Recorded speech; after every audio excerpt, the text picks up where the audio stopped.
சத்தியமா என்ன சொல்றதுனே தெரியல. தமிழ்நாட்டோட எலெக்ஷன் ரிசல்ட் வந்து அப்படி போயிட்டு இருக்கு. யாருமே நினைச்சு கூட பார்த்துருக்க மாட்டோம். இது ஒரு விசில் புரட்சி கண்டிப்பா நடந்திருக்குன்னு சொல்லலாம்.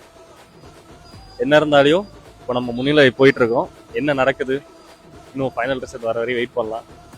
இது சாதாரண கூட்டம், இந்த கூட்டம் ஓட்டாம வராது, இது வெறும் தற்கூறிங்க அப்படின்னு சொன்னவங்களுக்கெல்லாம் இப்போ தெரிஞ்சிருக்கும் யாரு வந்து டிசைட் பண்றா ஆட்சியில் இருக்கணும் அப்படின்றத. இதே தற்கூறிங்க தான்.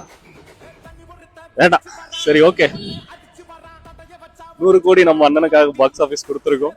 இப்போ 100 சீட்ஸ் ப்ளஸ் வந்து நம்ம போயிட்டு இருக்கோம். எல்லாமே நல்லா தான் நடக்கும். வெற்றி நிச்சயம். கான்ஃபிடென்ட்டா இருங்க. சீக்கிரமா நம்ம அண்ணன் வந்து சிஎம் சீட்ல உட்கார போறாரு.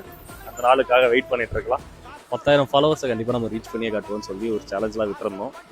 தளபதி ஃபேன்ஸ் அண்ணன் ஜெயிச்சிட்டாரு, அதே மாதிரி இந்த தம்பியும் கொஞ்சம் ஜெயிக்க வச்சிங்கன்னா நல்லா இருக்கும். சீக்கிரமா ஒரு ஃபாலோ மட்டும் பண்ணிட்டு நீங்களும் இந்த சேலஞ்சில் ஜாயின் பண்ணிக்கோங்க. சீக்கிரமா 10,000 ஃபாலோவர்ஸை ரீச் பண்ணி காட்டுவோம். நான் தன்னந்தனியாளு நீயால நம்ம பாரு